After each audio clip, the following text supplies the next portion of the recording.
Excelentíssimos magistrados, senhores servidores, senhoras e senhores, bom dia. O Tribunal Regional do Trabalho da 8ª Região, por meio da Escola Judicial, realiza live com o tema Execução Trabalhista, Pesquisa, Registro e Alienação Judicial de Bens Imóveis. O objetivo deste evento é proporcionar aos magistrados e servidores um debate amplo sobre a maneira mais adequada de realizar a pesquisa, penhora, registro e alienação judicial de bens imóveis, buscando evitar possíveis nulidades processuais e, em consequência, garantir a real efetividade na execução. Para saudar os presentes e proceder à abertura oficial deste evento, usará a palavra o excelentíssimo desembargador do Trabalho, decano do Tribunal Regional do Trabalho da 8ª Região, desembargador Vicente José Malheiros da Fonseca, vice-presidente em exercício e que, neste ato, representa a presidência deste egrégio tribunal. Bom dia a todos. Saúdo particularmente meu amigo, velho amigo, confrade e parceiro, que é o doutor Rodolfo Pamplona Filho, que vem lá da Bahia. Eu digo vem porque virtualmente nós estamos todos aqui no mesmo ambiente, no mesmo espaço. Vem lá de Salvador, mais uma vez a Belém do Pará, a brilhantar este evento com um tema tão importante, uma live sobre a execução trabalhista, pesquisa, registro e alienação judicial de bens imóveis. Né? Certamente, todos nós estamos aqui conhecemos o doutor Rodolfo Pamplona, e daqui a pouco eu vou devolver a palavra para o cerimonial, porque assim foi preparado. Eu preferia eu mesmo fazer aqui algumas colocações, considerações sobre o currículo do doutor Pamplona, que, aliás, é preciso muito esforço para não demorar aí um ou dois dias discorrendo sobre o riquíssimo currículo do colega. Mas ele teve a gentileza de fazer um resumo, que é um resumo dos resumos, que eu li, e de antemão preciso acrescentar de pronto, como uma antecipação de tutela, ou não é como se chamava antigamente, alguns aspectos que talvez, por muita modéstia, o colega não incluiu no seu currículo, que eu gostaria de colocar aqui. O doutor Pamplona é músico, tanto que ainda agora ele cantou, ele é compositor, é instrumentista, é poeta, além de prosador, claro, não é? Só não sei se é realmente repentista, provavelmente sim. É poeta e é, com grande honra para mim, meu parceiro. Nós somos parceiros numa música que ainda está pendente de uma gravação, não é? Assim, fiquei muito feliz em ter musicado essa letra belíssima, que trata sobre um tema trabalhista sempre muito atual. E também o doutor Pamplona tem programas de televisão que passa ao vivo, compartilha com os seus amigos. Isso tudo, viu, Fampa, não está no currículo do doutor Pamplona, não é? Quem o conhece mais perto sabe dessas facetas todas. E, para grande honra nossa, o colega Pamplona é também confrade, né, na Academia Brasileira de Direito do Trabalho, e confrade de vários colegas aqui da região, começando pelo nosso cacique, que foi presidente e é presidente honorário da Academia, como também é o doutor Pamplona, ex-presidente da Academia, e nunca é ex, nós chamamos de presidente honorário da Academia, e tem uma intensa participação na Academia há muito tempo, desde bem mais jovem, porque continua sendo jovem, né? E uma pessoa agradabilíssima, vocês vão certamente rever, porque muitos aqui já conhecem, foram alunos e tudo mais, né? Um detalhe importante também, de fazer esse destaque. Não obstante o doutor Pamplona seja um expert da maior categoria na nossa ciência, direito do trabalho, ramo do direito do trabalho e processo de trabalho, ele milita com grande desenvoltura e conceito como um doutrinador de escola, especialmente no direito civil. Tem livros, vários livros de direito civil, que é de lá que nasceu o direito do trabalho. Então, ele vai às origens e tudo mais. E quem é que pode se esquecer, por exemplo, de grandes mestres? Não vou falar aqui nem Rui Barbosa e tantos outros, vou falar apenas num. Né? Podia falar em Calmon, Passos, né? Mas vou falar em Orlando Gomes, que foi um dos grandes mestres de direito civil, não é verdade? Então, a escola baiana, em todas as áreas, na música, na poesia, nas artes, no teatro, e na música e no direito, desponta, assim, com um prestígio realmente admirável. Eu quero, nessa ocasião, além de saudar o meu confrade, parceiro, amigo e colega de magistratura, o doutor Pamplona, também gostaria de fazer uma saudação também especial a todos os magistrados que aqui se encontram. Nesta sala virtual, nós temos diversos desembargadores do trabalho, não vou nominar, estão aí todos, inúmeros titulares de vara, juízes substitutos, inclusive os nossos novos juízes substitutos, 7, dentre eles tem um baiano, na verdade, já até se apresentou um pouco mais cedo antes de começar, que foi aluno do Dr. Pamplona, e também tenho a honra de saudar não só os servidores da EJUDE, a equipe da Secretaria da EJUDE, como particularmente o seu diretor da nossa Escola Judicial, que é o colega desembargador Luiz José, e também faço uma saudação mais do que especial a todos os servidores que aqui se encontram, sejam do tribunal e, muito em especial, mais uma vez, aos servidores das varas de trabalho, diretores de secretaria, oficiais de justiça. Olha, o papel dos oficiais de justiça é tão importante. Nós temos no tribunal um desembargador, que é o doutor José Eudício Elisiário Bentes, que foi oficial de justiça por 9 anos.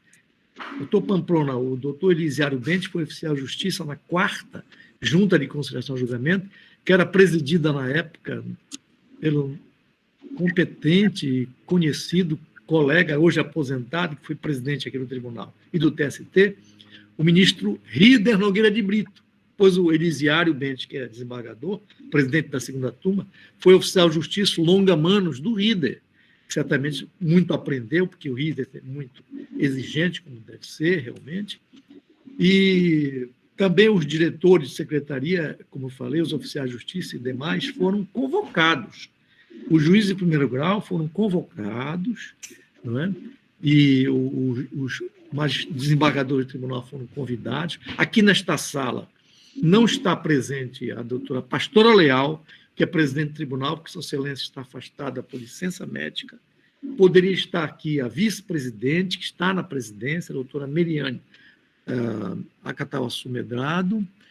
Não está, Sua Excelência teve uma impossibilidade de estar aqui, e como eu estou no exercício da vice-presidência, eu aceitei com muita honra e satisfação essa possibilidade de estar representando a presidência do tribunal. E quero, para concluir esse detalhe, deixei para o final, dizer que está presente aqui na nossa live uma colega que integra a administração do tribunal, que é a doutora Graziela Leite Colares, que é a nossa corregedora regional, a quem também saúdo, e saúdo a todos que estiverem a me ouvir. Não quero me estender mais, porque todos nós estamos aqui ansiosos para ouvir o nosso palestrante, meu parceiro, meu colega, meu amigo, pessoa que eu admiro muito, que é o doutor Rodolfo Pamplona. Eu vou devolver a palavra ao cerimonial para cumprirmos um pequeno ritual que temos agora.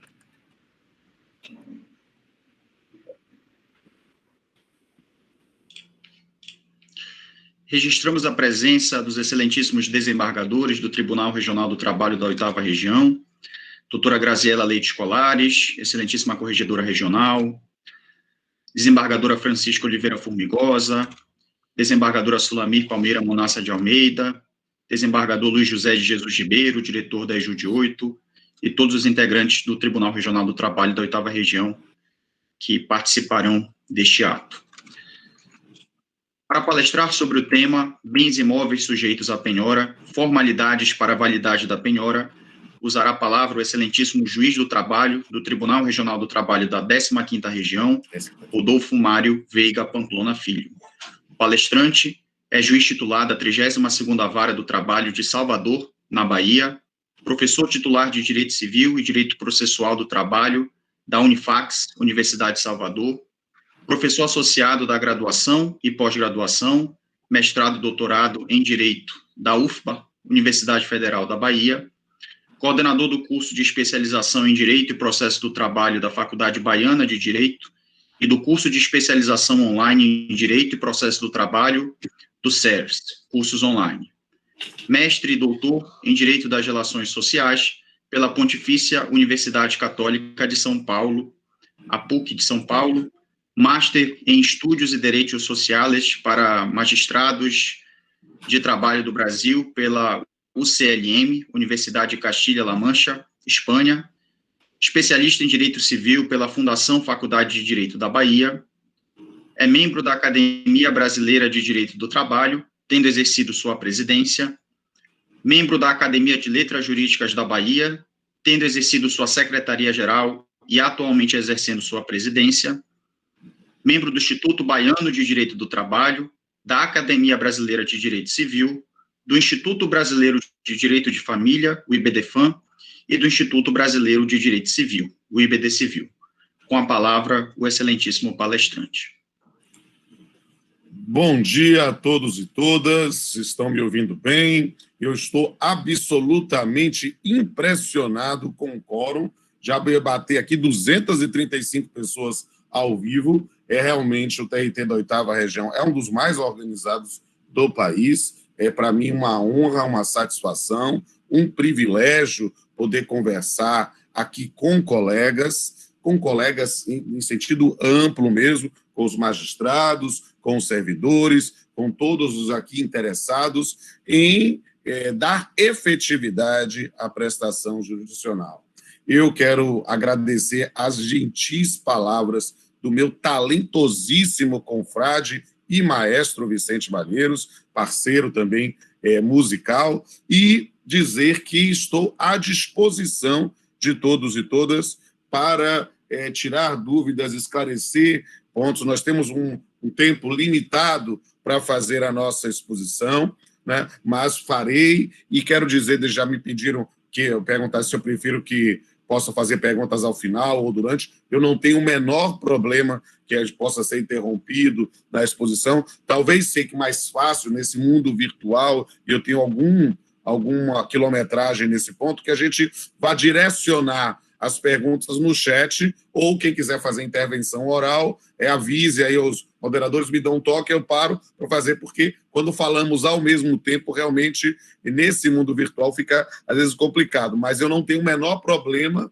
de ir fazendo respostas já tópicas sobre dúvidas, às vezes as pessoas não conseguem controlar a ansiedade, e isso, para mim, é perfeitamente natural. Só para dizer, bateu agora 238 pessoas, eu realmente estou impressionado, né? Desde já, registro as minhas saudações. Quero dizer que vou conversar hoje na condição de colega, né?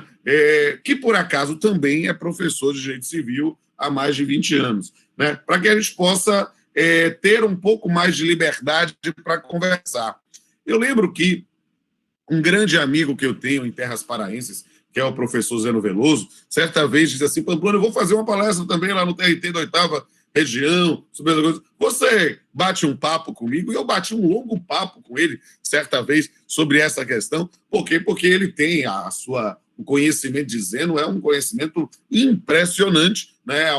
Eu sou, assim, na linguagem da contemporaneidade, #soufã, né? Mas ele não tinha essa militância especificamente na área trabalhista. E a gente trocou figurinhas, como ele fala, sobre esse tema, né? Para conversar sobre aspectos práticos, né? Eu recebi uma mensagem aqui do meu irmão, meu amigo, meu colega aqui, Raimundo Itamar também, fazendo algumas sugestões de dúvidas que seriam comuns a todos e todas. E aí eu digo, eu estou à disposição, mas não há preclusão. Por favor, podem se manifestar, notadamente pelo chat, trazendo aí as suas observações, suas dúvidas, perguntas.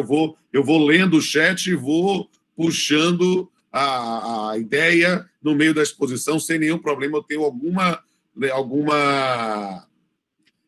digamos assim, jogo de cintura para poder acompanhar. Então, vai botando aí. Se eu não responder a pergunta, não tem problema, copia e cola, bota de novo, que pode ser que tenha passado rápido. Estou vendo aqui o pessoal pedindo para mandar um abraço também para o Pablo, né, o meu parceiro de livros, né? Nós temos juntos um time de futebol, são 11 livros juntos, né? É uma coleção completa do direito civil, mais o manual de direito civil, ainda tem um livreto, que é o livro sobre o divórcio da Emenda 66. Então, temos aí, vou mandar abraços de todos e todas para Pablo fazer isso. E registrar também, nessa parte inicial, que nesse período da pandemia, eu passo por uma mudança na minha vida há algum tempo, há cerca de 2 anos eu me divorciei, e aí passei a morar num flat, né, pequeno, de 19 metros quadrados. E aí, nesse período, eu passei a transmitir daqui, né, nesse período de isolamento, para todo mundo.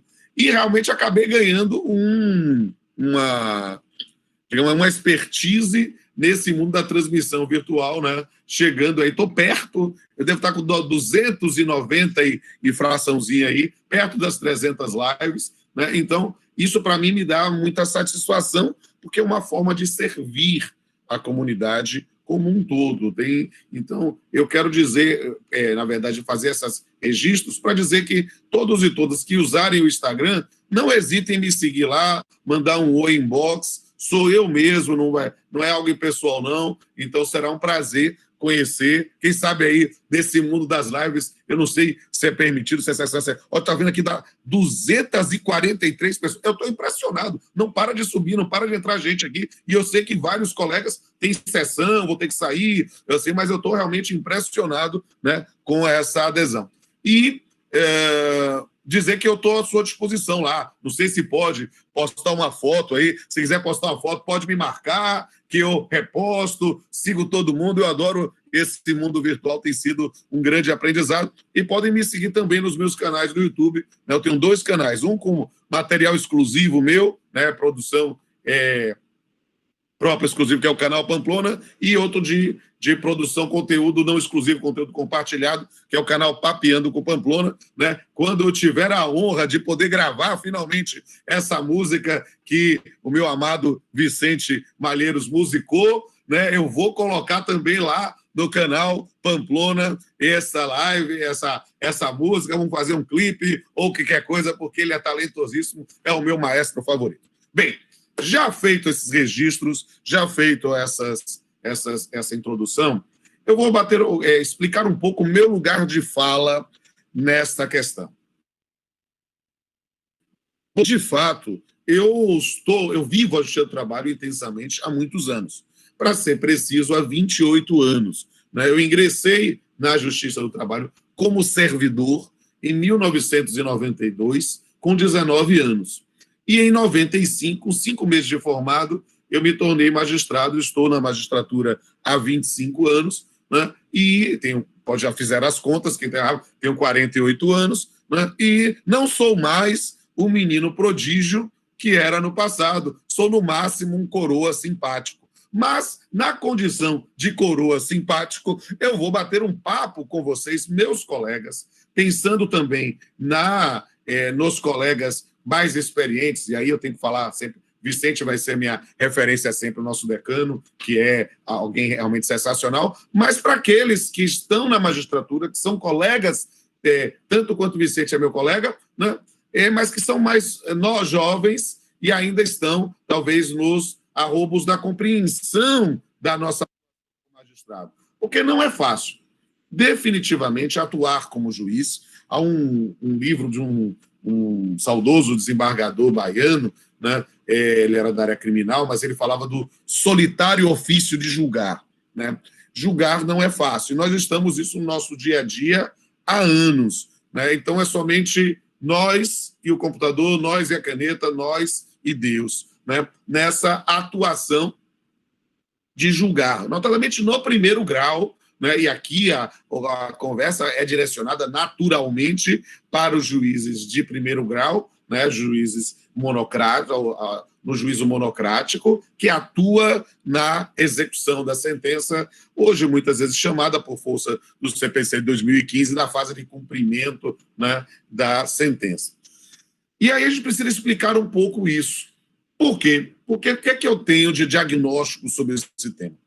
Na verdade, falar sobre a execução trabalhista, sobre a fase de cumprimento, é falar sobre talvez a fase fundamental para a efetivação da prestação jurisdicional. Mas ela tem, no direito brasileiro, uma contradição.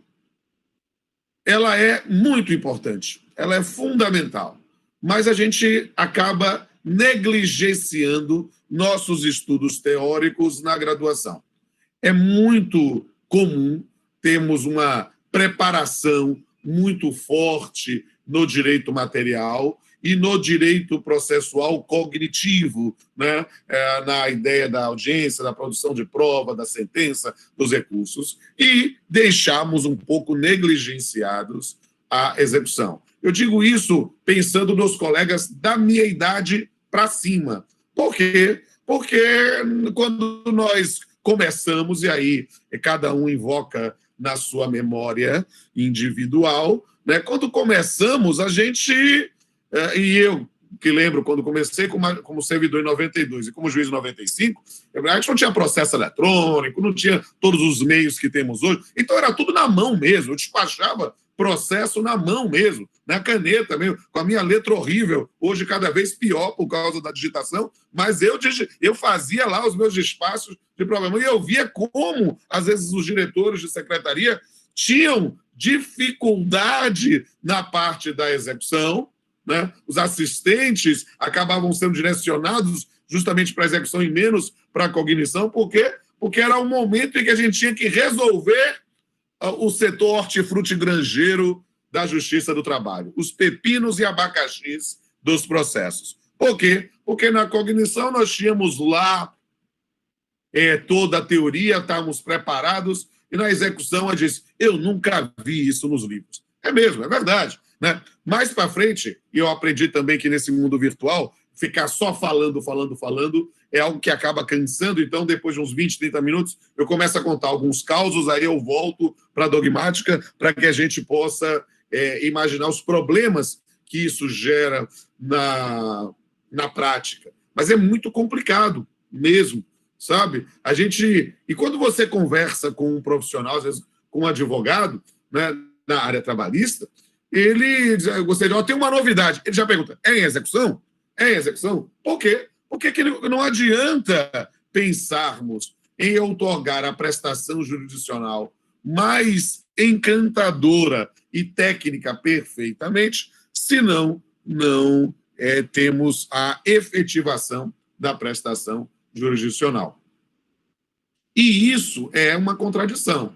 É um momento tão importante e tem sido tão negligenciado, ou pelo menos o era, na formação daqueles da minha idade para cima, e não melhorou tanto assim, embora tenha melhorado, com os mais jovens hoje, meus alunos.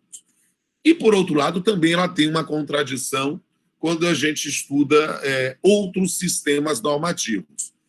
O Brasil tem, e isso é engraçado, embora haja uma negligência, que eu não vou dizer que é proposital, na formação da graduação, né, há uma questão interessante. Há muita produção técnica sobre execução, sobre cumprimento, muitas vezes decorrentes do próprio CPC 2015, mas isso só faz muito sentido aqui mesmo. Quando a gente estuda sistemas norte-americanos para cumprimento de determinada decisão, não faz muito sentido a construção formal, cartorial, que o sistema brasileiro tem.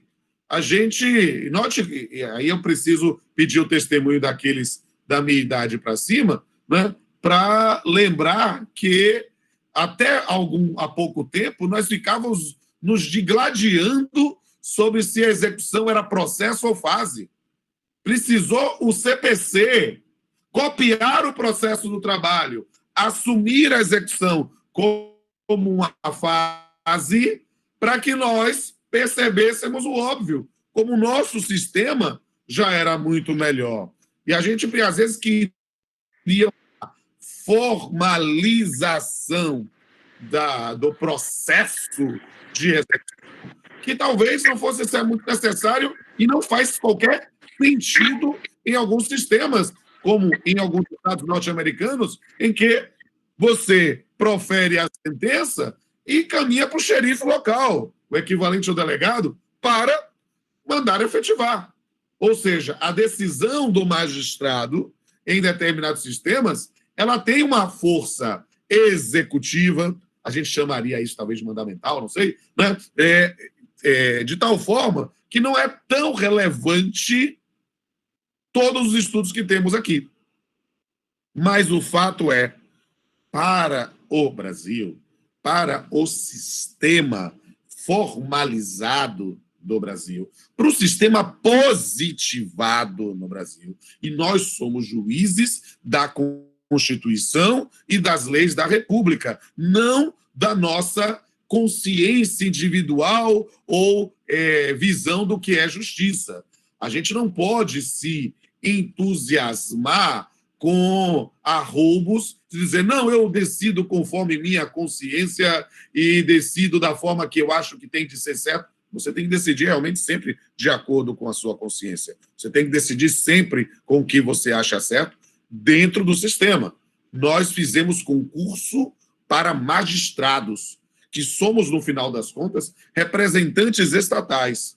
E, nesse ponto, é preciso saber as regras de segurança do sistema para efetivar qualquer prestação jurisdicional, sob pena de acharmos que fizemos concurso para juízes e tomamos posse como deuses. E isso é a crítica que comumente é direcionada ao Poder Judiciário, com a qual eu sei que vocês não vão querer ser taxados. Então, é sobre isso que eu vou falar, sobre a efetivação da prestação jurisdicional. E aí, na ideia de efetivação da prestação jurisdicional, isso tudo foi uma introdução para, digamos assim, preparar os espíritos para o que eu vou falar, é preciso entender que há alguns caminhos para se efetivar a prestação jurisdicional.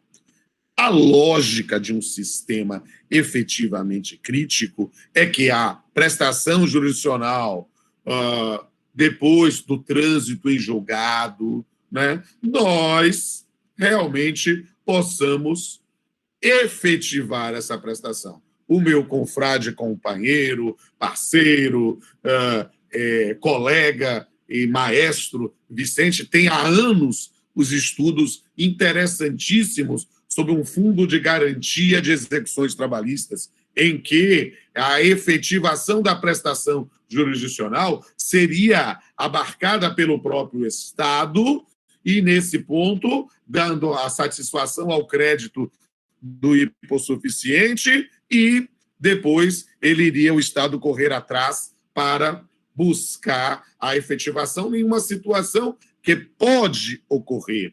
Lembra, eu não quero seguir uma linha do Richard Posner, da análise econômica do direito, mas que é uma referência importante, principalmente para os jovens, né? Mas é preciso entender que dinheiro não dá em árvores.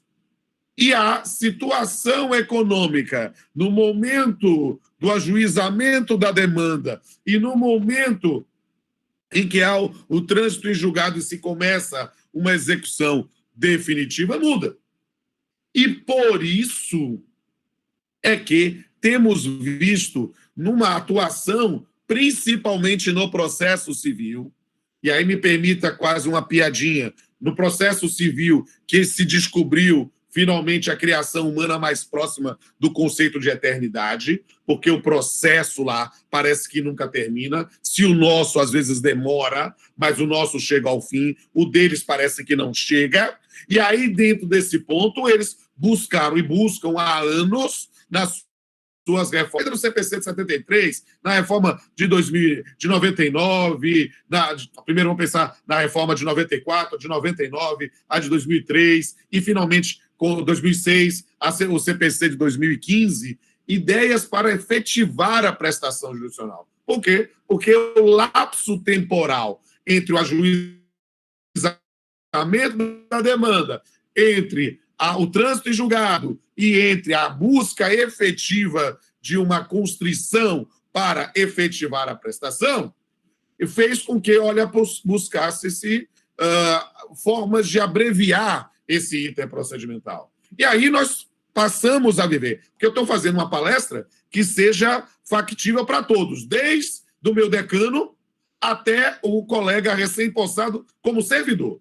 É preciso entender que nos últimos anos, e eu vou fazer um lapso temporal, nos últimos 25 anos, nós temos visto modificações no CPC que querem reduzir esse interprocedimental. E por isso a gente vê lá um reforço na execução provisória, vemos lá situações de possibilidade de entrega de dinheiro, ou seja, de efetivo.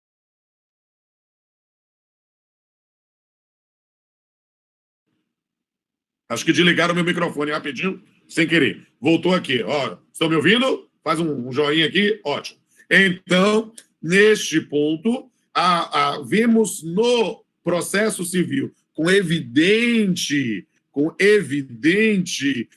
aplicação ao processo do trabalho, subsidiária ou supletiva, na forma do artigo 15, mas com uma atração, busca por formas de abreviar essa via crucis que se tornou execução. Então, nós temos, repetindo, maior força às tutelas inibitórias, isso a gente pensa no CPC de 2015, maior força à execução provisória, inclusive com a possibilidade de entrega de dinheiro, de expropriação, né? Discussões sobre essas atuações e, nesse ponto também, a efetivação pelos sistemas eletrônicos. O Bacen-Jude, agora afinado, substituído pelo Cisbacen, né, foi o primeiro deles. E precisa falar, estamos falando entre colegas, então aqui é uma conversa quase entre compadres e confrades.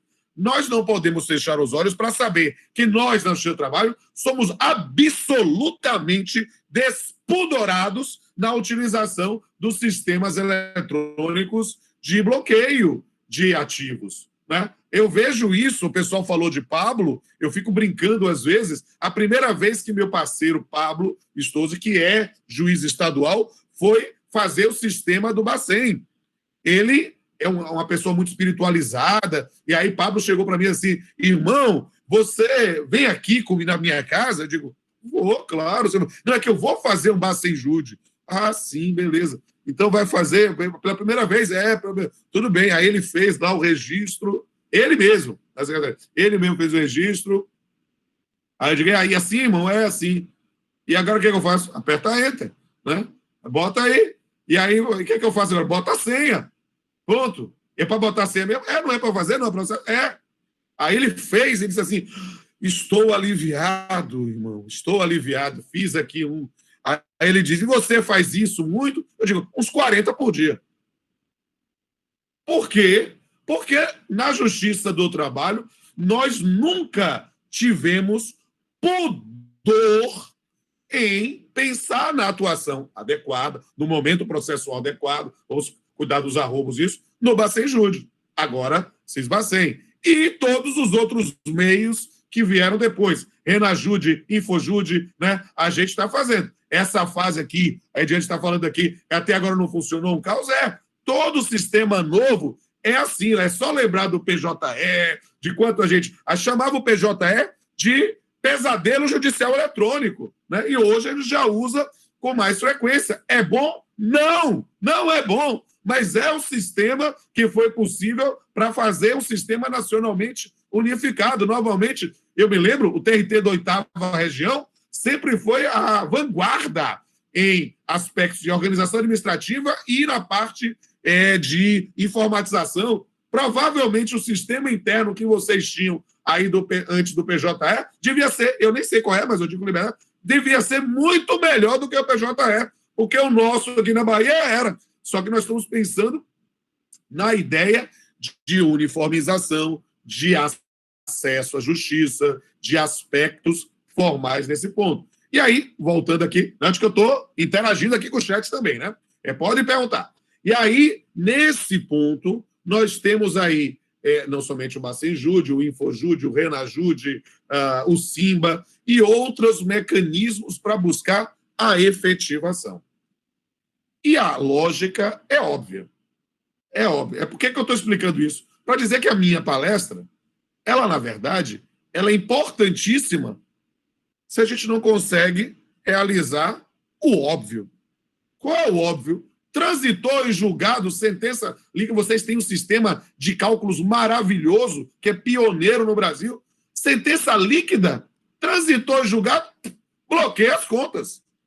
Não tem muito pudor. Já discutiu o An de Beato, já discutiu o Quantum de Beato, é para ser quase um ato administrativo simplérrimo.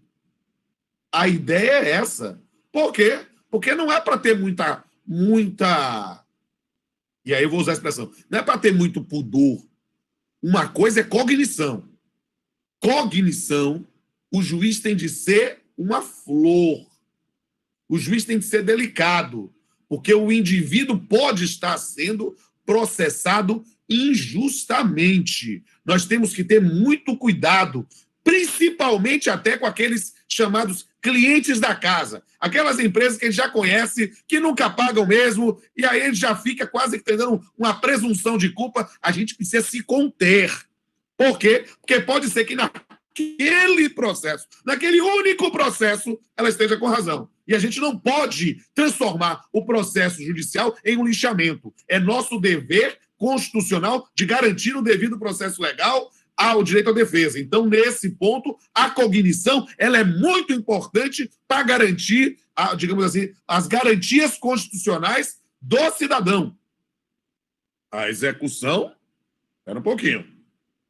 Se o juiz tem que ser uma flor delicada na cognição, na execução ele tem que ser o cão de calçolão chupando manga, como diriam aqui na Bahia, né? Aí ele tem que ser firme, ele tem de ser realmente preciso, ele não pode vacilar em execução. E isso é algo importantíssimo, me perdoe os mais jovens, mas todos da minha idade para cima, que viveram a realidade da justiça antes da súmula vinculante 25, sabe o quanto nós éramos também despudorados em prender depositário infiel, porque víamos o quanto isso gerava a efetividade da prestação jurisdicional.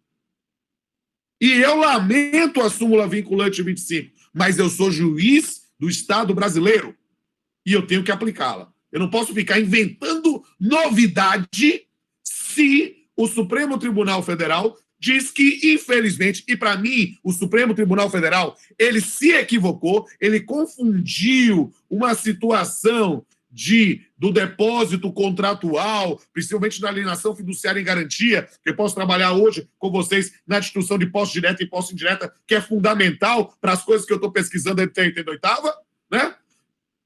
Com o depósito judicial, que é uma coisa própria do Contempt of Court, do sistema norte-americano, que aí a gente tinha uma perspectiva diferenciada. Lamento a decisão do Supremo, mas decisão do Poder Judiciário se cumpre.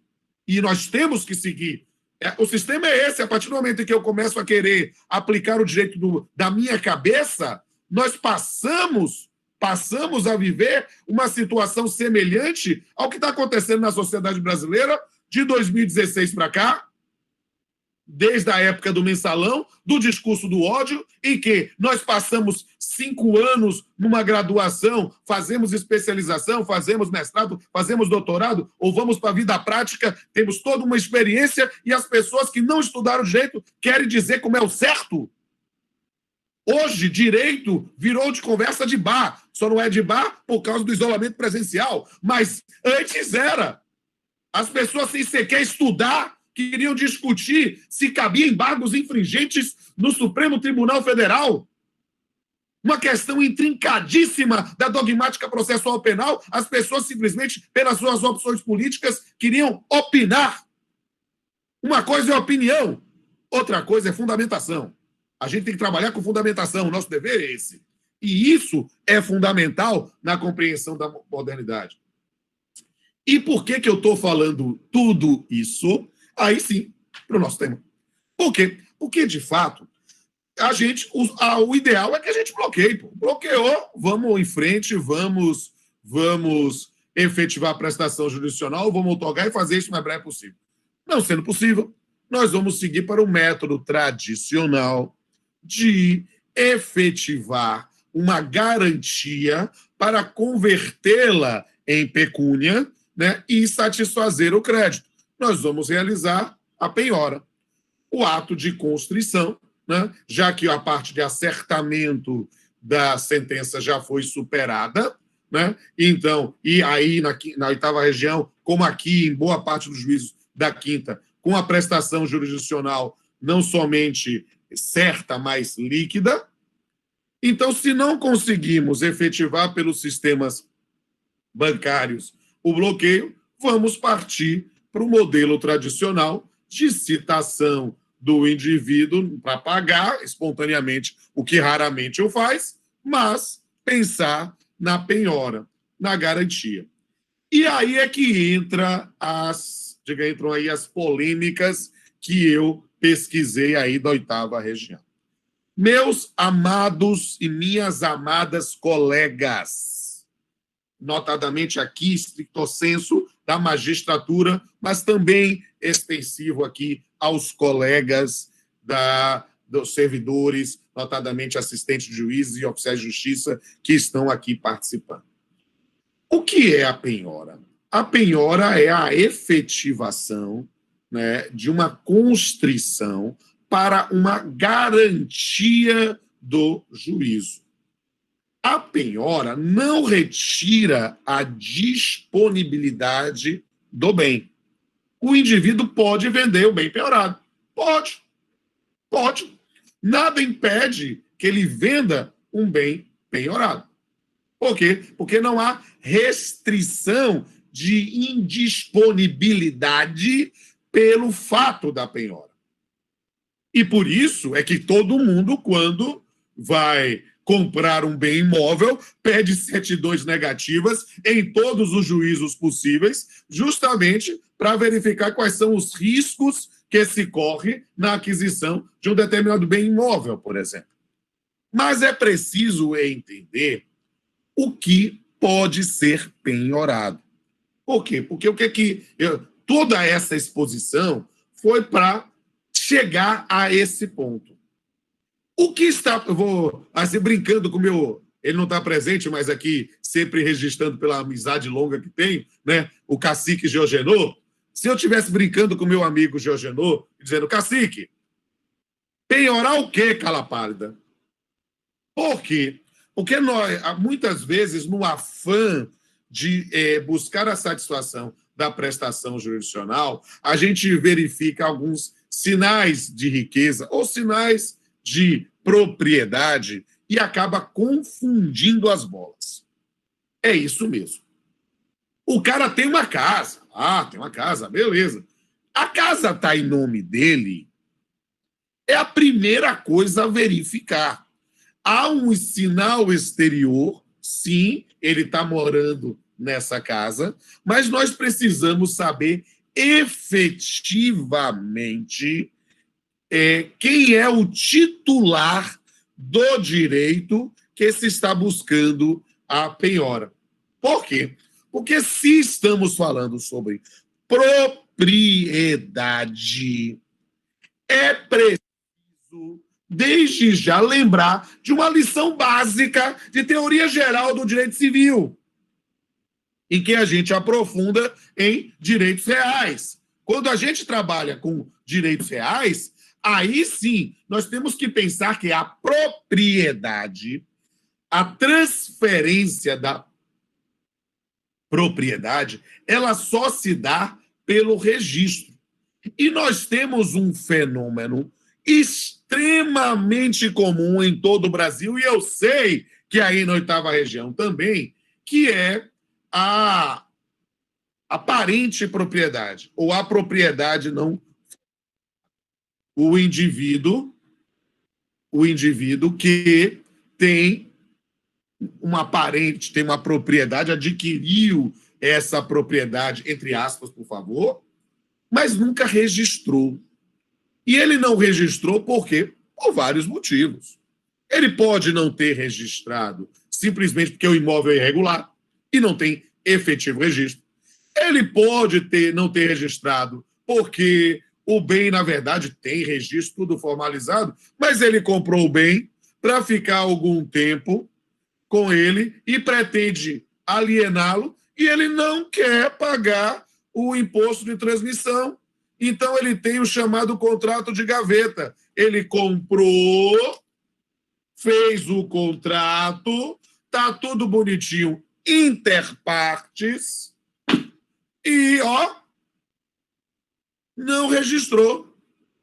Não registrou, está lá no exercício da posse do bem, e daqui a 2, 3, 4 anos ele vai vender para outra pessoa. Essa outra pessoa, novo adquirente, cara sério, não sei o quê, opa, eu quero formar. Aí vai ter que fazer toda a corrente porque faça.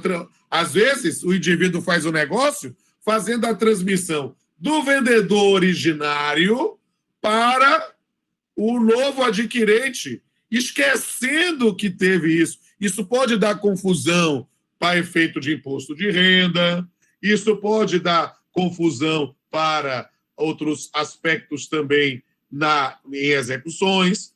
Isso ocorre com mais frequência do que possa imaginar a sua vã filosofia, porque não há limites para a criatividade humana quando quer fraudar direitos.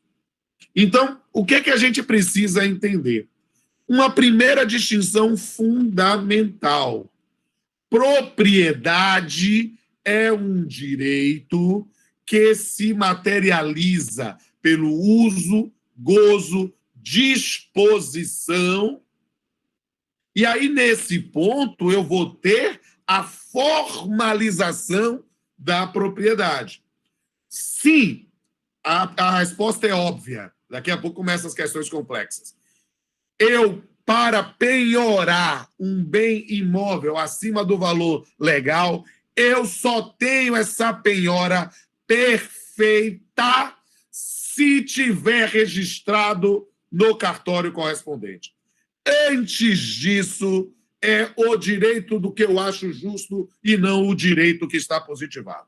Então, é preciso acordar para a realidade, porque você, ao penhorar um determinado bem imóvel e não proceder ao registro dessa propriedade, você gera um constrangimento potencial ao devedor, sim, mas ele está ligando para isso. E você vai gerar confusões no processo, numa eventual expropriação, que é a finalidade básica ou o passo seguinte dessa penhora. Por quê? Porque não adianta dizer, não, é a justiça que está fazendo. Não é a justiça que está fazendo. A justiça está praticando atos materiais, mas que nesse ponto são nulos. Por quê? Porque se você não registra no cartório que houve a penhora, você nesse ponto vai gerar... Olha que situação maravilha. Você fez lá, não fez porque não... Vamos pensar na coisa mais simples. O bem está registrado no nome do devedor, mas o oficial de justiça não procedeu a esse registro. O que é que esse devedor faz? Cara, você está tratando possivelmente com um devedor que está doido para se livrar da justiça. Ele vende esse bem para terceiros. E você vai querer dizer, não, estou declarando fraude à execução. Declarar fraude à execução se você não cientificou o terceiro adquirente que pediu uma certidão negativa lá, tem um processo aqui. Opa, para fraude à execução vai dar. Mas você vai querer, não, então não vou fazer, tá? Já declarei fraude à execução, estou pegando bem, vou colocar a asta pública. Espera aí, você vai ter que verificar a questão dos ônus reais que possam existir neste bem, porque às vezes esse bem foi adquirido com um determinado financiamento e que estabeleceu-se a hipoteca. Você precisa cientificar o credor hipotecário numa eventual expropriação. Por quê? Porque ele tem preferência num eventual lance em relação a terceiro. Você pode dizer, não, crédito trabalhista é privilegiado, adjudicação, beleza. Adjudicação, beleza. Mas se não for adjudicação, for arrematação, vem um terceiro, vai ter preferência para o banco que tem lá a hipoteca desse bem? Peraí, velho, você tem que pensar especificamente sobre essa questão. E aí, quando você tem dúvidas sobre essas questões, às vezes é uma deficiência de base em direitos reais. É preciso entender que a posse eu não vou ficar discutindo a teoria de Ehring e Savigny aqui, ou Savigny, quem vocês queiram. Mas, na verdade, o sistema positivado entende a posse como uma exteriorização da propriedade através do uso, gozo ou da fruição de determinados bens. Ou seja, nós temos aí, naqueles conceitos, a expressão posse direta e posse indireta. Na verdade, a lógica é que o proprietário tenha a posse. Mas o proprietário pode, por exemplo, alugar. Pode fazer um comodato. Pode fazer algum outro tipo de registro formal, de transferência da posse direta. E nesse ponto você vai ter uma aparente propriedade, mas que não é do indivíduo que está ali atuando. E aí o que é que acontece? Né? Keitiane está fazendo uma pergunta importantíssima, e Osiel também. Né? E aí a realidade aí do Pará. Né? Muitos imóveis não têm o registro formal. Perceba, você não tem o registro formal, você não tem no sistema brasileiro a propriedade. Desculpe dizer, simples assim. Se você não tem registro formal de propriedade, você não tem propriedade. Você pode até ter um domínio fático, você pode ter apenas a posse, mas você não pode pensar em transferência de propriedade se não há o registro formal. Essa é a premissa. Então, para Jack Stripador por partes, estamos partindo do pressuposto de que há registro formal. Se há registro formal, o caminho, antes de pensar em qualquer ato expropriatório, é essa formalização do registro no cartório. Todo mundo entendeu isso? Faz um joinha para mim, só para ver se vocês estão vivos. Beleza. Gostei aqui. Estou gostando de ver. Aqui, doutor Celso aqui. Beleza. Muito bem.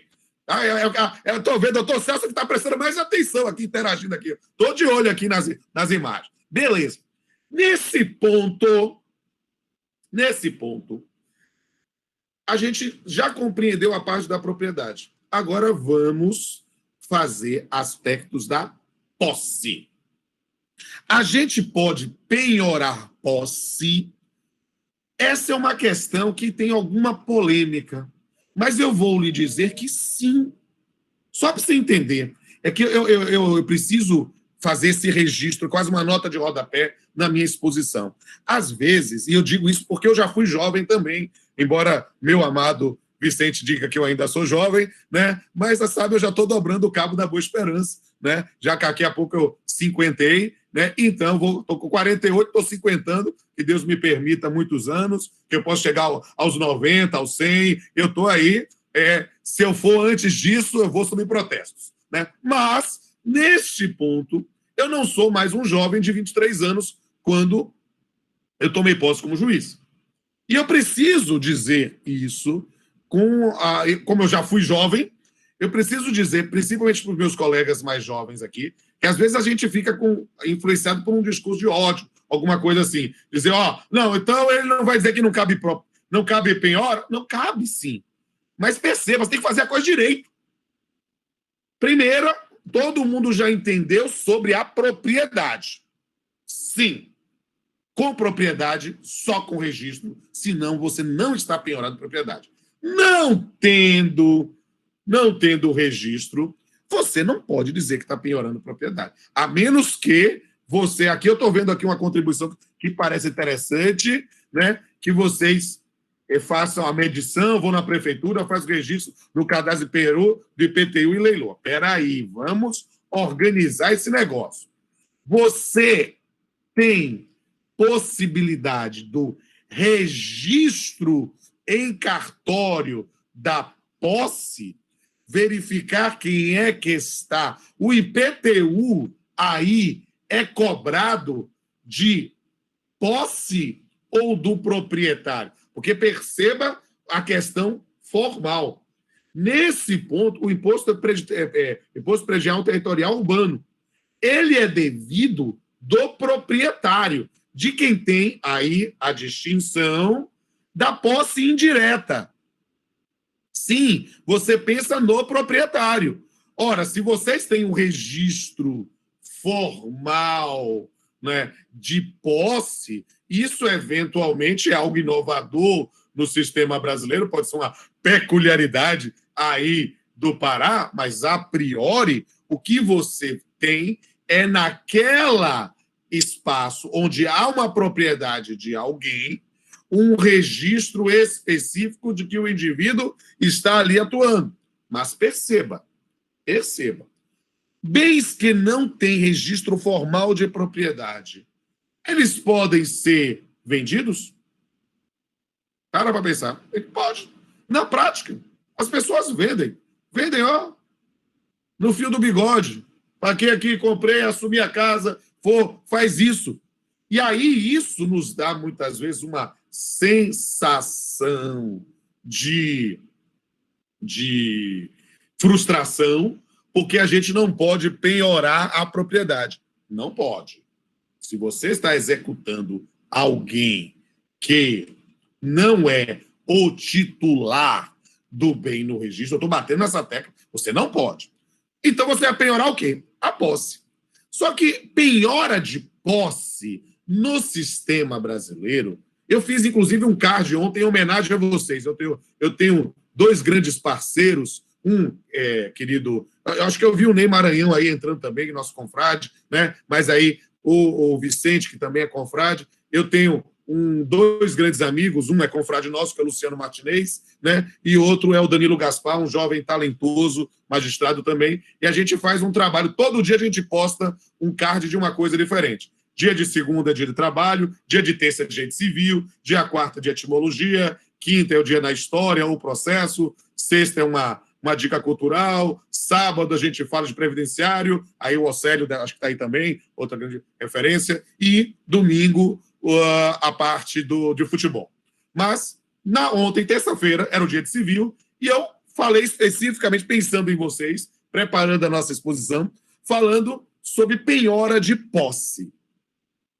Posso penhorar posse? Pode. Sim, simples assim, pode. Mas não é a mesma coisa da penhora da propriedade. Você está penhorando posse naquela parte do CPC que é penhora de outros direitos. E aí, o que é que você vai imaginar? Se você está penhorando posse, você tem que analisar se é conveniente ou não fazer essa penhora da posse. Por quê? Porque se você vai ter como efetivar esse registro. Por quê? Efetivar essa prestação jurisdicional. Você tem como penhorar a posse? Tem, como você tem como penhorar qualquer relação jurídica pessoal.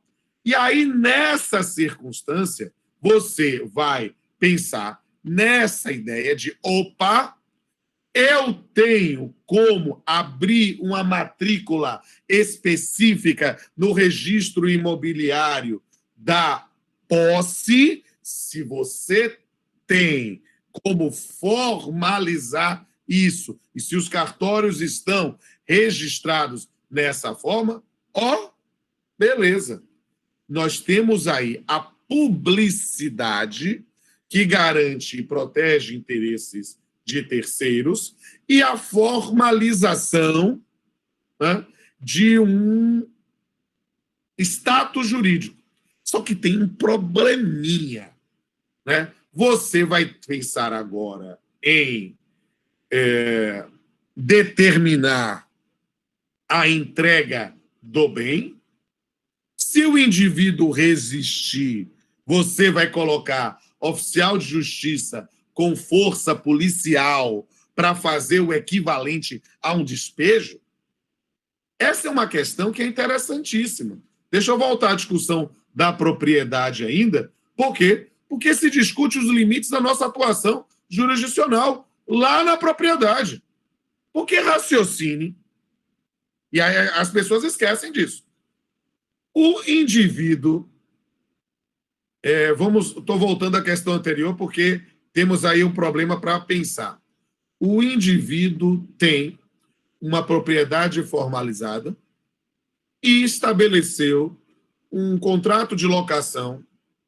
É um plano de propriedade, podia ser residencial, comercial. Estabeleceu um contrato de locação. Vou pensar em comercial para ficar bem mais complicado, né? Com uma determinada empresa, que, seguindo a lei de registros públicos, fez o registro do contrato de locação lá, com uma garantia, um direito de preferência para aquisição e com uma eficácia real deste contrato. Numa relação jurídica de direito material, se o proprietário vende o bem e o indivíduo não tem interesse ou não tem condições de adquirir, o adquirente tem que garantir o contrato de locação. Por quê? Por causa da eficácia real registrada no cartório. Você quer dizer que, porque a expropriação é uma aquisição originária, você vai extinguir o contrato de locação com eficácia real? Isso é criar uma doutrina própria. A gente precisa ter cuidado quando vai pensar numa determinada solução que pode, eventualmente, gerar mais problemas. Então, voltando, Jack Stripador por partes novamente. É propriedade, faz o registro. Realizou o registro, tudo ok. Expropriou, pode, não. Praça, leilão, juízo único, e nesse ponto você coloca lá esse elemento, perfeito, e aí você, transferiu a titularidade. A priori, há quem defenda, e não é tese desarrazoada, que a prestação jurisdicional se esgota na assinatura da carta de arrematação com o encaminhamento para o registro. Por quê? Porque, na primeira situação, o que nós temos é uma transferência da propriedade.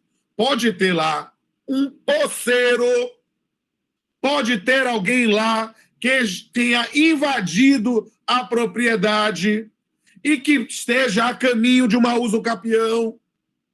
Você está transferindo o título.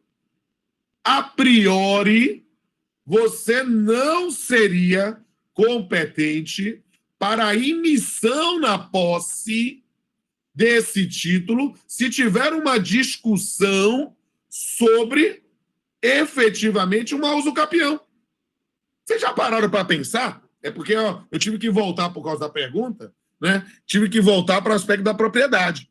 Ora, quem é o dono, quem é o proprietário? Quem está registrado. Só que está lá registrado o seu João da Silva, que não aparece lá há 20 anos. E tem lá um indivíduo.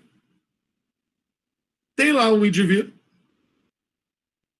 que está lá exercitando a posse há não sei quanto tempo. E aí, você vai declarar incidentalmente a usucapião? Porque esse indivíduo que está lá, inclusive, olha que coisa interessante, pode inclusive embargar de terceiros, porque os embargos de terceiro não são só de senhor, é de senhor e possuidor. E ele, como possuidor, tendo ciência de uma potencial turbação em sua posse, pode embargar de terceiro e você reconhecer incidentalmente a usucapião como matéria de defesa. Tem súmula do STF sobre isso. Então, aí, o que é que a gente vai pensar nessas circunstâncias? Opa, você, no primeiro caso, está transferindo apenas a propriedade. Recebeu o dinheiro, o indivíduo vai discutir a posse lá na Justiça Comum. Se você entende, e a gente não tem uma matéria específica sobre isso, vinda do TST ou do Supremo Tribunal Federal, sob nossa competência nesse aspecto, mas tudo bem, eu também sou daqueles que quanto mais competência para a gente, melhor. Eu acho que é abrir mão de competência, é abrir mão de poder, mas aí você perceba e esteja preparado, porque você vai querer discutir numa execução trabalhista a possibilidade de um uso capião. Porque o título de propriedade é o bem que foi penhorado a priori. Entendeu esse registro? Voltei para a posse. Se você, seguindo a lei de registros públicos, consegue fazer uma delimitação formal, registrando, ou seja, é um campo maior, é a posse no cartório, isso já traz a publicidade que é exigida nesse aspecto para garantir interesse a terceiros. Alguém perguntou se é possível solucionar fazendo a publicidade com placas informativas fixadas no local. Perceba, claro que isso decorre de uma noção de boa-fé, mas perceba que não é esse o elemento formal para garantir. Por isso, toda a minha crítica ao sistema cartorial brasileiro lá no começo. Não é essa a forma adequada para demonstrar propriedade. Não é propriedade que está falando, é só posse. Ou seja, mas perceba, para efeito de terceiros, quando você realiza a posse como de outros direitos, você vai ter alguns elementos que podem gerar uma dificuldade para efetivar lá a prestação. E perceba, vou usar uma expressão bem baiana, o esparro de fazer a posse, a penhora de posse. Nessa circunstância, você vai ter que teoricamente, que resolver problemas quando o eventual proprietário apareça. Porque há duas questões distintas que aqui se desdobram. Uma, propriedade que tem registro, mas que o registro é só formal e temos lá só possuidor. Outra situação, bem imóvel que nem registro tem. É pura posse. É como direito real. Como é que você vai efetivar isso? A questão é, vamos falar numa linguagem bem simples. Você faz esse registro de posse, seguindo a lei de registros públicos, faz a inscrição e posse é uma situação de fato, você está apenas garantindo uma publicidade e você agora, ao fazer essa transferência da posse através de uma expropriação, vai efetivar a entrega da posse direta? Você tem estrutura com oficial de justiça e força policial para colocar lá? E a pergunta que não quer calar, o indivíduo não resiste, entrega o bem, você sai com a força policial, sai com o oficial de justiça, no dia seguinte o indivíduo invade. Ou seja, turba a posse. Essa discussão sobre uma eventual reintegração de posse vai ser um incidente na sua execução ou você vai remeter, vai brigar agora na Justiça Comum? Perceba a complexidade dessa questão. Nós estamos, muitas vezes, com o respeito da brincadeirinha, criando sarna para coçar.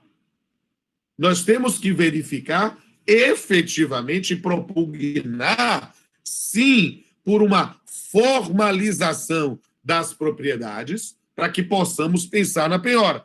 E aí vocês, então não tem jeito, não quero fazer. Não tem. Aí o que é que você... Não há limites para a criatividade humana, eu lhe falei. E aí nós temos que pensar em alternativas. Muitas vezes a gente só pensa na posse, da penhora da posse, e não pensa em alternativas que são mais viáveis. Vou explicar. O indivíduo está na posse por quê? Às vezes você pode estar numa determinada posse em função de uma alienação fiduciária em garantia.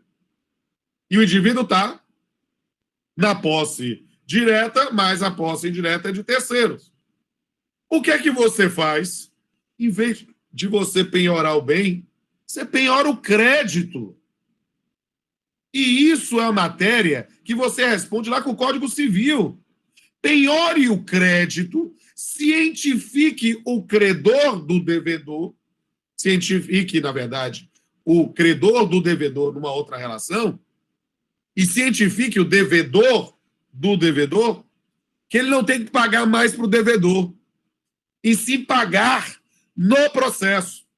Depositar esse valor no processo. Por quê? Porque aí você, sim, magistrado, dá a quitação nesse ponto, porque ele está cientificado. E se ele não pagar no processo, ele se torna devedor. E você o executa. Por quê? Isso está no Código Civil, na parte de obrigações. E a gente esquece. Só para falar aqui que eu já tive os meus arroubos. Nós temos aqui na Bahia, por exemplo, uma faculdade muito conhecida, envolvida em diversos escândalos, né, que tem curso de medicina, que é uma mensalidade muito cara. E quando eu era juiz da execução, o que é que eu fiz? Essa empresa deve muito processo trabalhista, não tem conta, não funciona nada, não tem nenhum bem em seu nome, o que é que eu faço? Inclusive, não tem conta corrente. Os pagamentos nessa empresa, muitas vezes, são em cheque. Alguém ainda usa cheque? Eles usam cheque. Por quê? Porque eles fazem factoring. Eles fazem transferência. Por quê? Porque não adianta. Se abrir uma conta, a Justiça do Trabalho penhora tudo. O que é que eu fiz? Penhorei as mensalidades do curso de medicina. Cientifiquei os responsáveis, às vezes são os próprios estudantes ou os médicos, essa mensalidade agora, que você deve para a instituição de ensino tal, você vai depositar agora nesse juízo sua pena e você dever para a gente também o valor correspondente. Quando eu fiz isso, pagou 1, 2, começou a fazer os acordos, porque aí dinheiro aparece. Porque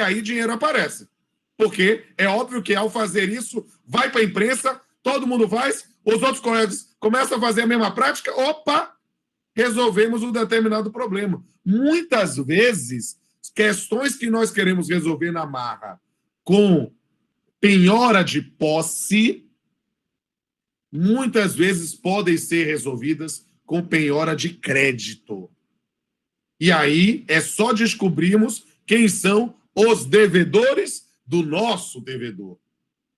E aí a gente efetiva de maneira... por quê? Porque a nossa intenção não é tornar o processo judicial uma forma de tortura do devedor. É efetivar a prestação judicial. A gente quer resolver o problema.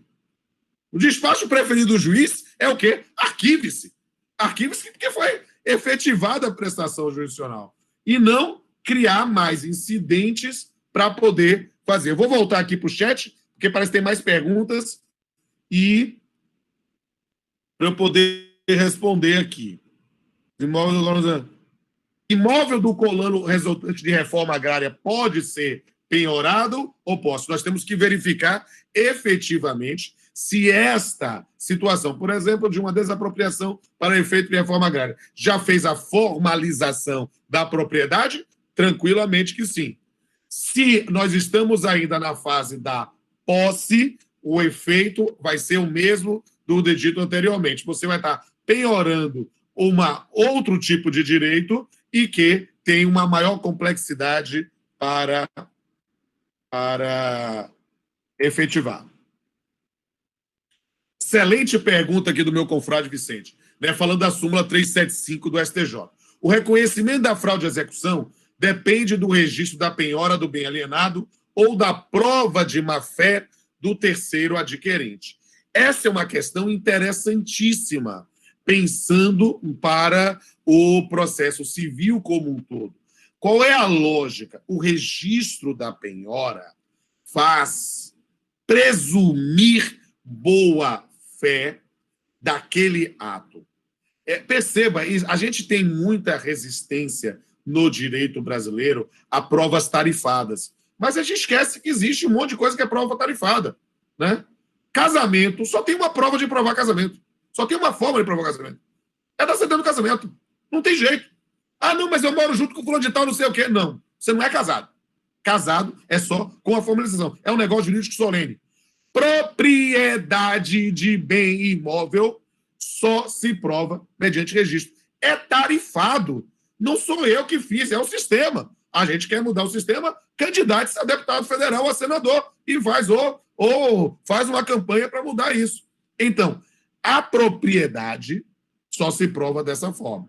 A fraude à execução depende do registro de penhora do bem alienado ou da prova de má-fé do terceiro adquirente. Esse é o sistema formal tradicional e que, sem sombra de dúvida, é uma diretriz importante do STJ sobre essa matéria, justamente pela relevância de uma expropriação. O que é que nós temos? Perceba, eu preciso... qual é o pressuposto para a fraude à execução? O pressuposto para a fraude à execução é a existência de um processo, ainda que em cognição, que possa levar o potencial executado, né, à insolvência. Ou seja, se ele já tinha um processo e ele aliena um determinado bem, vamos pensar no bem móvel, para ficar fácil, para alienar o bem móvel, ele está fazendo uma alienação de um automóvel, para ficar mais fácil, que tem registro no Detran, mas ele alienou o bem imóvel e ele tem uma reclamação trabalhista. É possível, sim, declarar a fraude à execução. Todavia, com bens imóveis, a penhora, e nesse caso nós estamos falando de transferência de propriedade imóvel, nós precisamos de mais elementos. Por quê? Porque a penhora só se perfectibiliza com o registro. Então, nesse caso, é justamente a linha da súmula. A súmula quer garantir segurança jurídica. Então, o indivíduo que aliena o bem imóvel, que tenha sido... aliena o bem imóvel, mas você já é devedor trabalhista, é possível caracterizar a fraude de execução nos termos da lei, sim.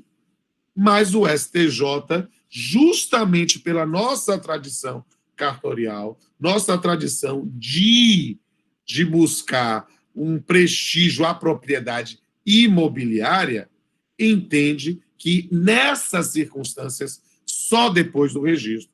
E isso é algo que é importantíssimo e, digamos assim, ressalta a importância dessa palestra. Por quê? Porque a gente precisa perceber que, é claro, que a gente quer resolver o processo de qualquer... Está acabando o tempo, né? Mas eu estou contando uma historinha aqui para tentar entender a nossa vontade de resolver o processo. Vicente conhece as pessoas envolvidas, eu não vou dizer o nome, só vou dizer o nome do santo que me contou, que é um falecido confrade nosso, que foi o José Luiz Ferreira Prunes. Quando o Prunes era uma figura raríssima e contou uma história de um outro colega nosso, já aposentado, mas ainda está vivo, então eu não vou dizer o nome, que quando era juiz substituto, esse colega, não vou dar dica, mas não vou dar spoiler, né? Esse colega era juiz substituto lá no TRT da 4ª, mas quando houve a criação do TRT da 12ª, foi para lá e chegou a cargo de direção, viu? Não vou dizer o nome, mas o Vicente sabe quem é. Depois eu conto em box, né? Esse colega, afoito na ideia de efetivar a prestação jurisdicional, recebeu processos físicos ainda, uma certidão do oficial de justiça, dizendo que foi 3 vezes na casa do executado e nas 3 vezes foi informado que ele estava viajando.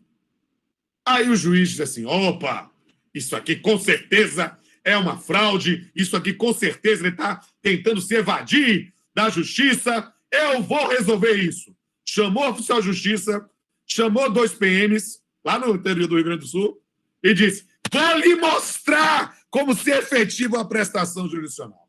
E aí, onde é que o cara mora? Naquela casa ali. Muito bem. Mandou o PM lá para o fundo da casa, mandou o outro PM para o lado direito da casa, e ele foi junto com o oficial de justiça, era meio doido mesmo, foi de toga, bateu na porta. Quando bateu na porta, um cara saiu disparado no fundo, o PM gritou, doutor, tá fugindo aqui! Pronto, aí correu todo mundo, PM, oficial, juiz, imobilizaram o cara, e aí o juiz já chegou dizendo assim, o senhor está sendo citado no processo que o senhor João da Silva move contra o senhor nesse ponto para pagar. Aí o cara disse, doutor, eu não sou fulano de tal, eu sou o outro da mulher dele. Ele estava viajando e eu estava aqui, o senhor chegou. Aí o juiz disse, típico caso de solidariedade. O seu nome vai estar no processo. Eu vou registrar lá. Aí o cara disse, se eu pagar, meu nome não sai. Sim, se pagar, o nome não sai. Tá aqui o dinheiro, doutor, mas não bota meu nome. Aí ele disse, tá vendo que é efetivação da prestação jurisdicional? Eu lhe digo depois quem foi, viu? Viu, Vicente? Você conhece, né? Mas, às vezes, a gente, nesse afã de tentar resolver, as coisas, às vezes, se atropela. Entende? Por quê? Porque, efetivamente, ninguém quer o chamado direito skinhead. Sabe o que é o direito skinhead? Indúbio pau no réu. A gente precisa ter cuidado com isso. Porque, nessa busca da efetivação da prestação jurisdicional, nós precisamos verificar efetivamente quem é o proprietário, e isso só com o registro, e o possuidor. O Miguel aqui está falando dessa questão, execuções previdenciárias com títulos fantasmas, a posse de terceiro por longos anos. E aí, essa é uma situação que mostra a importância da complicação aqui nesse caso. Em relação a bem imóvel, com a simples tradição, pode-se reconhecer a posse indireta do bem para fim de penhora? Bem imóvel? Pode. E aí, posso dizer outra coisa assim, direito skinhead, um colega meu de concurso, que não está mais na 5ª região, está em outra região, não vou dizer fazer, o que é que ele fazia? Ele, muitas vezes, chamava, como uma prática salutar, devedores para a mesa de audiência para tentar negociar no momento antes de fazer a penhora. E aí, tentava negociar, doutor, não tenho dinheiro, não tenho dinheiro, não tenho dinheiro, não sei o quê, não sei o que lá, não sei o que lá. Esse colega, claro, é um colega mais atirado da 15ª região hoje, né? Aí ele dizia assim, tá, não tem dinheiro, beleza, ótimo. O senhor veio como? Para audiência. Vim de carro. Muito bem, posso ver a chave? Posso. Está penhorado seu carro e nomeei eu aqui o reclamante como depositário. Como é que eu vou para casa de ônibus como ele veio? Parece um ato de violência. E aparentemente o é. É heterodoxo, sim. Mas nesse ponto, se eu tenho a propriedade, tenho a documentação e tenho o registro, eu estou apenas nomeando o depositário. Claro que foi uma situação extrema, porque o bem é móvel. A gente precisa, obviamente, para formalizar essa penhora, fazer também o registro para interesses de terceiros, não para relação interpartes no Detran. Beleza? Temos 10 minutos, eu já estourei os 10 minutos. Então, e tem pergunta pra caramba. Deixa eu ver aqui. Problema penhora de aluguel. Por exemplo, problemas com penhora de aluguel de locatário acredita piamente que não tem nenhuma obrigação no processo. Aí, Ketiane, sinceramente, problema dele. Se ele, cientificado para que ele tem que depositar o valor do aluguel no processo, tem que cientificar formalmente, tá? Cientificou formalmente, nesse caso de forma pessoal, não é diário oficial, coisa assim, não. Você manda o oficial de justiça, cientificou, registrou no processo somente, não pagou, basta injúria nele, sem medo de ser feliz. Está fazendo esse controle.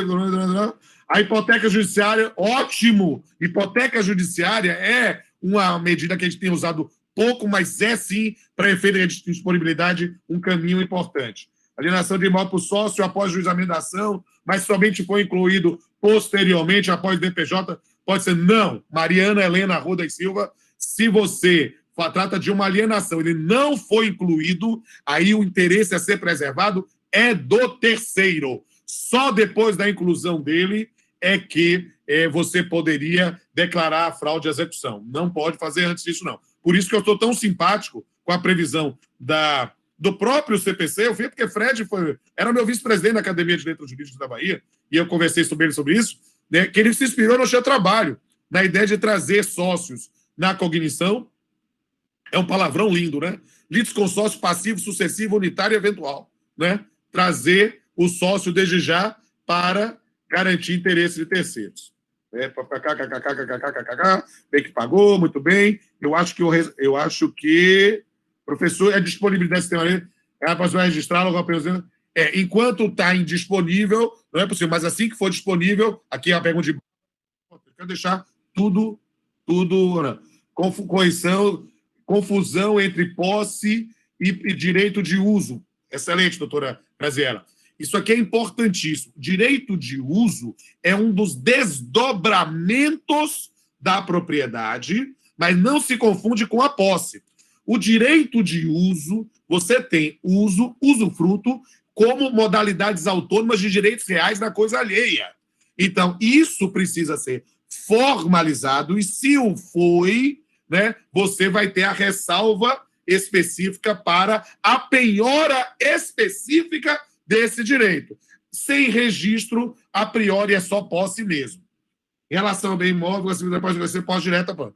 Respondi todas as perguntas, estourei o tempo em 8 minutos, peço desculpas por ter estourado, mas eu estou muito feliz, satisfeito, honrado, prestigiado com a plateia tão grande aqui, 244 pessoas nesse momento que eu já estourei o tempo. Quero dizer que eu estou à disposição de todos e todas, né, no meu Instagram. Pode mandar mensagem em box, a gente pode, o que eventualmente tenha sido objeto de dúvida, pode mandar lá, eu respondo sem nenhum problema, sem nenhum custo, ajude. Para mim é um prazer servir. Também nos meus canais no YouTube, né, canal Pamplona e canal Papeando com Pamplona. Pedindo desculpas mais uma vez por extrapolar o tempo, devolvo a palavra, eu não sei se é ao doutor Vicente, ao doutor Fábio, aí, ao doutor Daniel, não sei, mas quero agradecer, aí eu silencio meu microfone. Muito obrigado, meu colega, confrade, amigo, parceiro, doutor Rodolfo Pamplona. Na minha apresentação, à sua palestra, eu acabei não incluindo algo que eu faço agora no final, até como uma chave de ouro. Esqueci de mencionar o nosso confrade, que é um mestre em execução, professor de nós todos, foi juiz do trabalho, o grande José Augusto Rodrigues Pinto, que tem, inclusive, obra sobre... Esse é meu pai acadêmico. Tá? Pedindo permissão, eu tenho 4 pais acadêmicos, né? 2 mencionados aqui na exposição, o Rodrigues Pinto, que é quem me ensinou a pensar, Calmon de Passos, quem me ensinou a argumentar, Antônio Carlos de Oliveira, que me ensinou a tratar o jurisdicionado, e Edivaldo Boaventura, que me ensinou a parte de metodologia. Na minha casa tem uma foto com esses 4 grandes homens, e eu aprendi com eles. E quando eu falo de Rodrigues Pinto, é o momento que está falando de meu pai, eu preciso registrar a minha honra.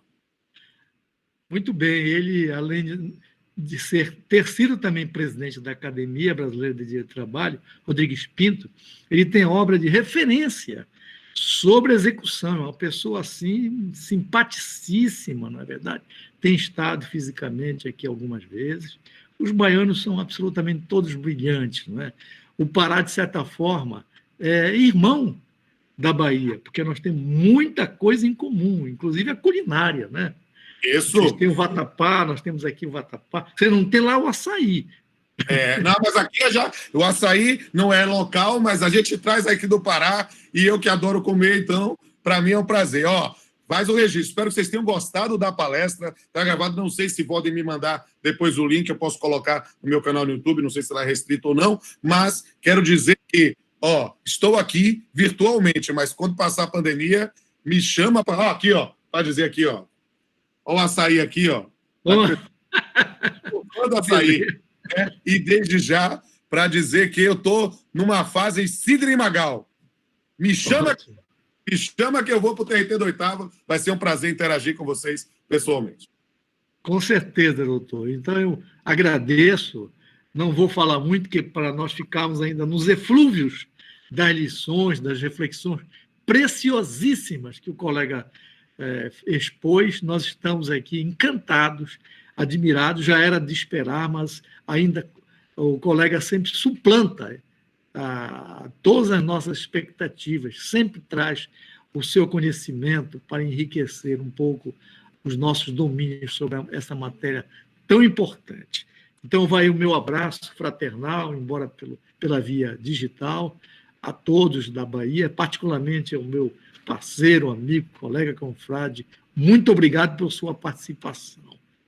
Eu devolvo aí a palavra, então, para o nosso cerimonial. Agradecemos a participação do excelentíssimo palestrante pela sua valiosa contribuição para este evento e gostaríamos de repassar 2 avisos ao final. No nosso chat foi enviado pela Caroline o link para registro de frequência. Os excelentíssimos magistrados, senhores servidores presentes, então nós relembramos que da necessidade de preenchimento para o recebimento do certificado.